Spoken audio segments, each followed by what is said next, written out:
अपना जान के बदौलत तेरा फुलवारी में हम जाकर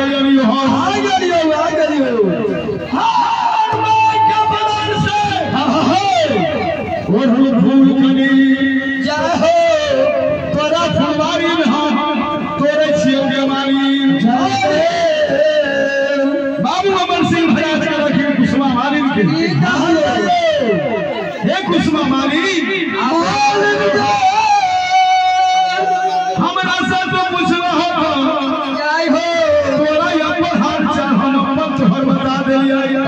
लेकिन हम तोरा से पूछे छे एकटा बात आकी हां ठीक है भाई अमर सिंह भराज हमरा से भी अहां पूछियो कोई समय में बाबू अमर सिंह भराज हाय कुसुमा माली से पूछे छे यो नहीं कुसुमा माली माल है आगे के ही तोरा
आरोग्य बहुत जय हो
ऊपर का बनावे बढ़िया पूरा ऊपर में दोनों साइड बढ़िया